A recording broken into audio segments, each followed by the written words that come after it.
Hello and welcome back. In this lesson, we are going to talk about right form of verbs, and this is part 2. Okay. Rule number 1 is subject-verb agreement. The verbs are customarily followed by the subjects, and they must agree with the subjects according to their number and person. So in our previous lesson, we have discussed about subject-verb agreement. So I hope you have understood that rules. Rule number 2 is variability of the verbs mostly depends on different tenses of the sentences. A form of verbs depends on the time and actions have been performed. Okay? So if you want to understand these rules, then you must focus on the 4 types of tenses, that is simple, progressive, perfect and perfect continuous. And you must revise on past tense, present tense and future tense. Alright. Rule number 3 is the verbs are also related to the structures of different sentences and clauses. A clause has only one verb. In fact, a clause cannot contain more than one finite verb but can have participles without auxiliaries, infinitives and gerunds. You see here, I wanted to go to the wedding. I wanted. Wanted is main verb here and to go is infinitive here. Swimming is a good exercise to keep your body fit and healthy. Swimming is gerund here and is verb here and to keep is infinitive here. Pray for the departed. So pray is verb here and departed is past participle here. Don't get down from a running bus. So get is verb here and running is present participle here. So you have to have a clear idea about gerund and participle. So you all know that when verb plus ing performs the function of a noun, then this is called gerund. When verb plus ing functions the function of an adjective, then that is called participle. And these participles are of several types. So please learn them. Rule number 4 is clauses can be connected by conjunctions and connectors. Some connectors take some specific forms of verbs. Conditionals use the conjunction if and it has some different sentence structures. So you have to learn conditionals as well. What is conditionals? Conditionals are structures in English that establish that what will happen if a certain event takes place or if a certain action is performed. Conditionals are of several types. They are first conditional, second conditional, and third conditional and zero conditional. So what is first conditional? This conditional is used to talk about future events that might happen. It uses present tense to discuss the possible future events. So you see, if it rains, we will have to cancel the picnic. So if it rains, the condition is if it rains, then we will have to cancel the picnic. So we are talking about the future form. If it rains, we will have to cancel the picnic. If you come with me, I will make it worthwhile for you. So you see, the condition is if you come with me. Then we are talking about future. I will make it worthwhile for you. If I go abroad, I will get something back for you. So the condition is if I go abroad, then the future form is I will get something back for you. So second conditional. What is second conditional? This conditional is used to talk about unreal possibility or impossible events. They establish the course of action that would follow. where something is happened is either hypothetical or serial. If I were versed in the subject, I would help you with your assignment. So this is unreal thing. You see, if I were well, that means I'm not well. If I were. So we are talking about unreal events or impossible events. And you see, if I were you, I would ask her to marry me. So you see, we are talking about some impossible things. If I were you, and it's not possible. What would you do if it were to rain later? So here, what would you do if it were to rain later? It were rain. We are talking about something unreal or impossible events. Third conditional. This third conditional talks about the past, unlike the first and second, which discusses events in the real or unreal future. These conditionals too are therefore impossible because they have either already occurred or might have occurred but won't anymore. If I had studied a little more in college, life would have been easier. So I'm not going to get back my college life. So it's not actually possible to get back the college life when one passes it. So here we are talking about something very unlike past. So if we had gotten to the airport on time, we would have caught our flight. So we already missed the flight. This is not possible to get back that time. So zero conditionals. The zero conditional discusses an absolute certainty. The result of the condition is always true. The most common types of zero conditionals are scientific facts. If you cool water to 0 degrees, it turns into ice. So you see, if you cool water to 0 degrees. So this is called zero conditional. Okay? We are not saying that this is zero conditional not because we have zero here. No. So if here actually we don't have condition. If you cool water to 0 degrees, it turns into ice. The connector since has two uses. If since is used to indicate cause, the verbs of the two causes will be of the same tense. I didn't go since you didn't come. Okay, you see, I didn't go since you didn't come. So these two sentences are in same tense. Since you were busy, I didn't disturb you. Okay, you see, you were busy, I didn't disturb you. These both sentences are in past indefinite tense. If since is used to indicate time, the verb of the second clause will be different from the first. We haven't seen each other since he left. So you see, this is a present perfect tense. We haven't seen each other since he left. It has been 20 years since he played football.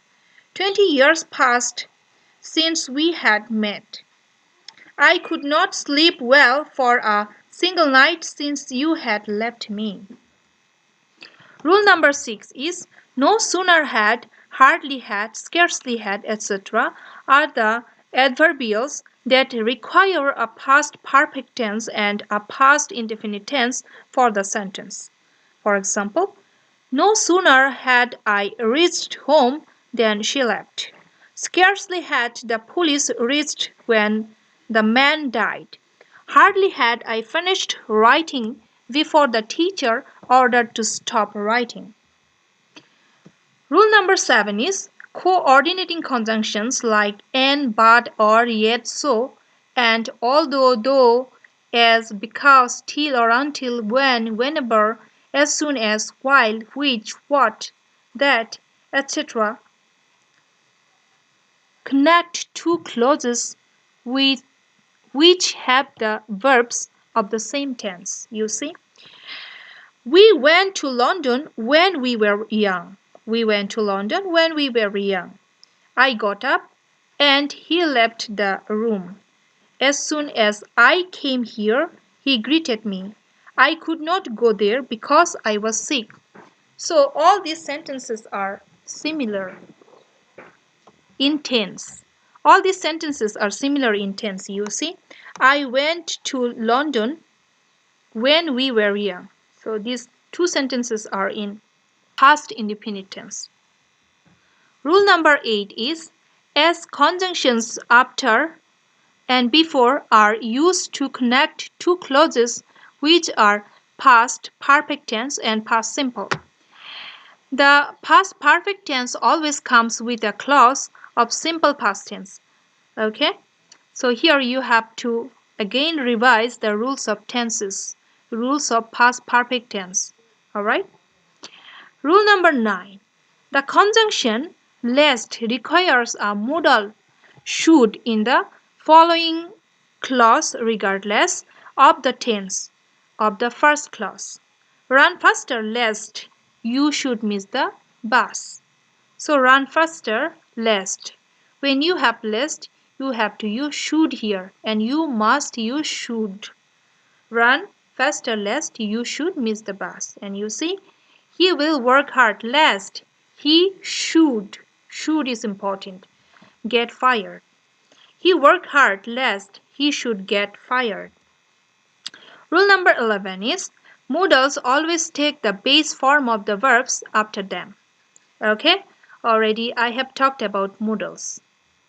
Rule number 12 is the clause it is time or it is high time requires a verb in the simple past if there is a clause after it. You see, it is high time, subject simple past. It is high time, it was high time, subject plus past perfect. It is high time plus infinitive. You see, it is high time you studied attentively. It is time to study attentively. You can replace the clause by an infinitive removing the subject. It was high time we had returned home. It was high time requires past perfect tense. Right. Rule number 13. The conjunction as if or as though takes simple past or past perfect tense in the following clause.